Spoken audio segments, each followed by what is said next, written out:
Good morning, sir. Good morning. If you could state your name and spell your last name, please. My name is Cheney Eng-tow. Last name is spelled Echo November Golf hyphen Tango Oscar Whiskey.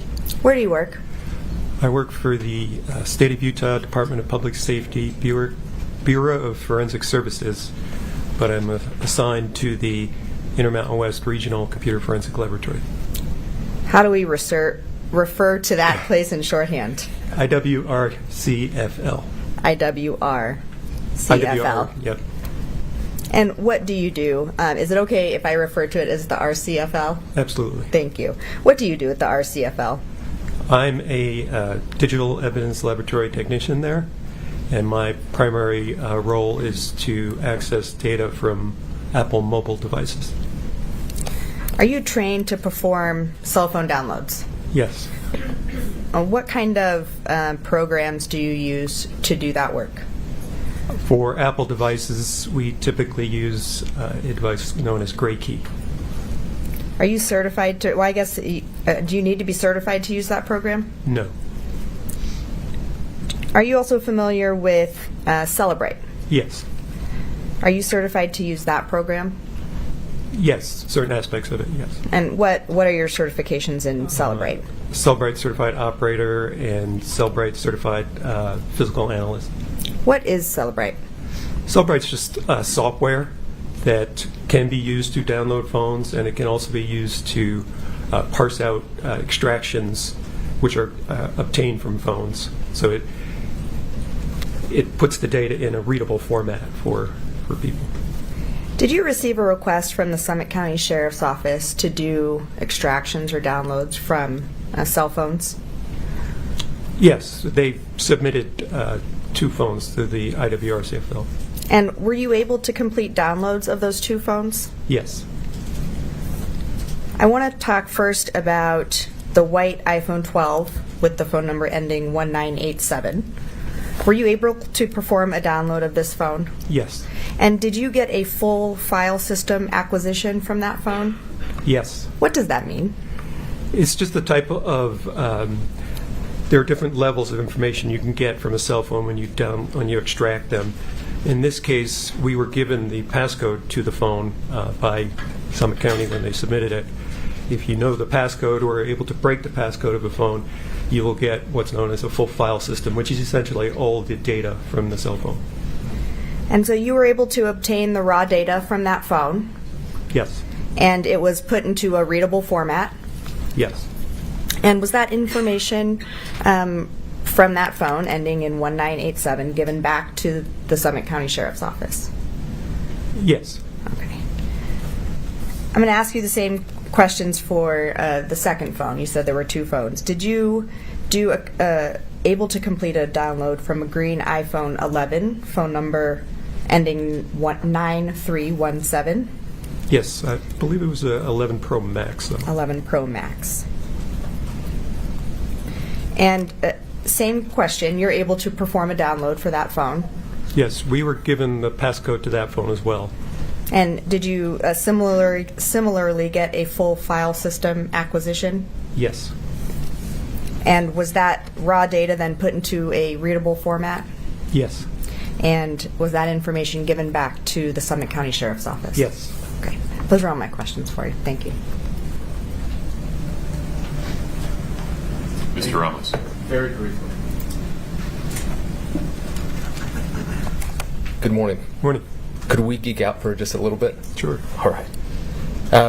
Could you just walk the jury through the process of how you use Gray Key, what that gives you, in what format, what you then do with Celebrite, what you then get from Celebrite, what the format is, and then ultimately how it gets back to the Summit County Sheriff's Office. So basically everything you've just talked to, but break it down if that's Sure. okay. Sure. Perfect. Go ahead. So essentially, we take the phone. Now in this case, as I mentioned, we knew the passcode. So we would verify that the passcode worked. I would unlock the phone, and then you connect it to Gray Key, which looks like a little computer. It looks kind of like an Apple Mac Mini is what it kind of looks like. through a combination of the hardware proprietary, which is what Great Key is, hardware and software. It then accesses the data on the phone, and it gets an extraction, which in this case, as we mentioned, was a full file system extraction. That data is saved by Great Key in the form of a zip file. Now, that zip file is not readable. You couldn't just connect it to any other computer and just open it up and look at it. So that data has to be parsed out, essentially. Sorry to interrupt.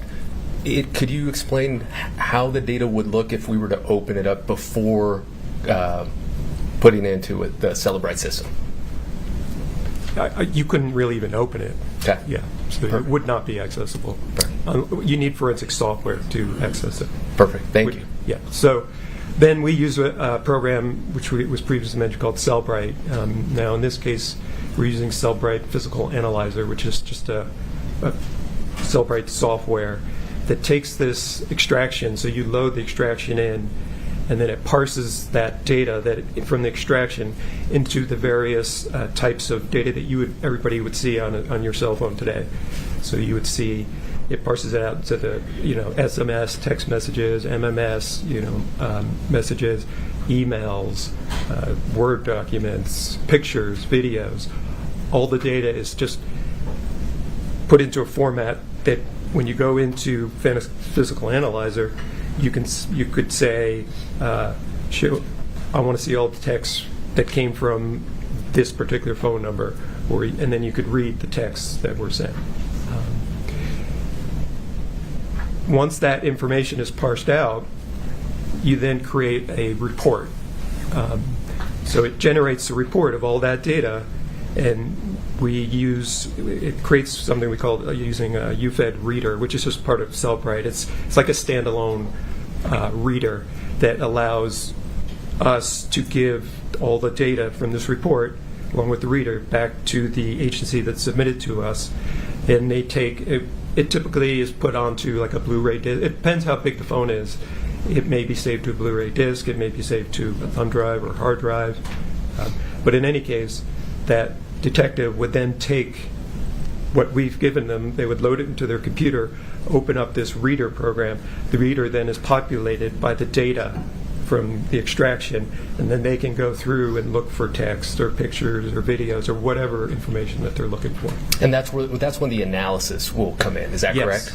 Or the review of that information. Right. Okay. Right. You did mention that you had two. Would it be called certifications for Cellebrite? I believe. Yes. Could Could you explain what those are and if they have any acronyms? One is the Cellebrite Certified Operator, CCO. It's a certification that gives you familiarity and experience with using Cellebrite as a whole. And then CCPA, which is the Cellebrite Certified Physical Analyst, is using that Physical Analyzer program, which is what we use to parse that data out from those zip extractions. And do you have any other certifications in Cellebrite? I have a certification with Cellebrite Premium. And what is that?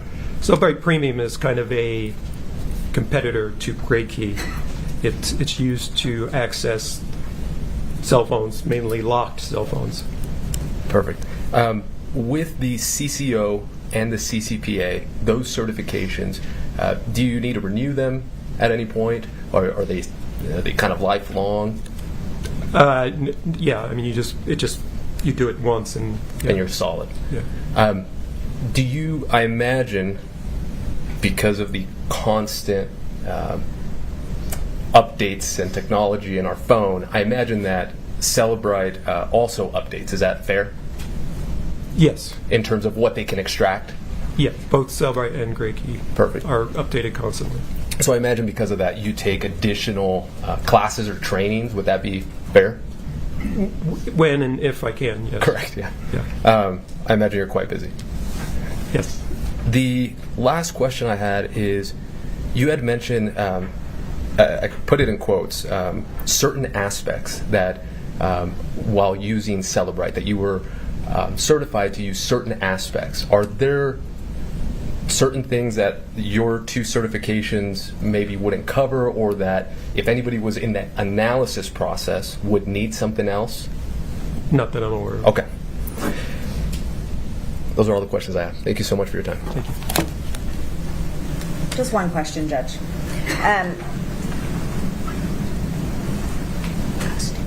So you went through the process of how the raw data comes from the phone and then it's placed into a readable format. When that's taking place, is it correct that the data can't be manipulated in any way? Yes. So when we get an extraction from Gray Key creates what is known as a hash value. You can think of a hash value as kind of like a digital fingerprint.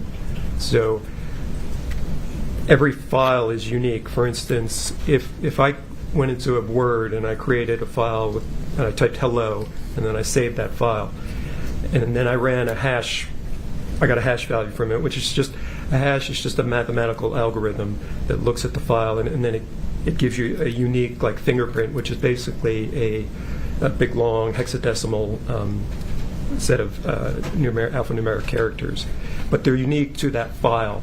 So in my example with this Word document, it would give me a value. Now if I opened that document again and I put a period after the O and then saved it, and then I would hash that file again, that hash value would be completely different.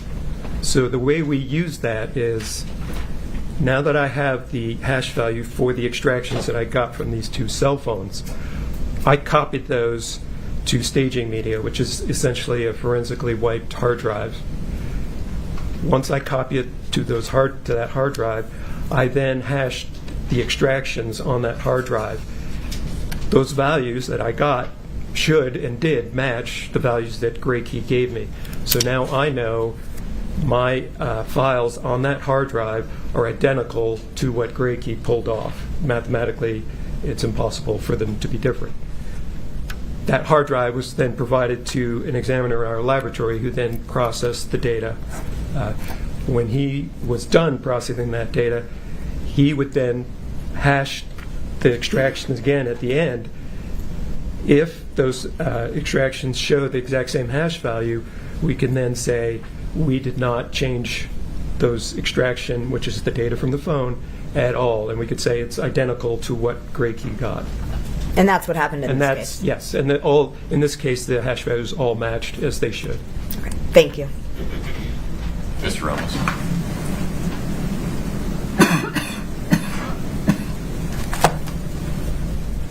So that's kind of like a double-blind kind of validation process, correct? If you want to refer to it that way, sure. Just to make sure that everything's the same. Yeah. Now, because of that, because it can't be manipulated or you verify that it can't be manipulated, there's no reason to do another extraction, correct? Correct. Okay. No further questions. Thank you. Ms. Sherman, anything else for this witness? No, Judge. You can step down, sir. May we release this gentleman? Yes, sir. Thank you. Yes. You're free to go. Thank you, sir. Thank you.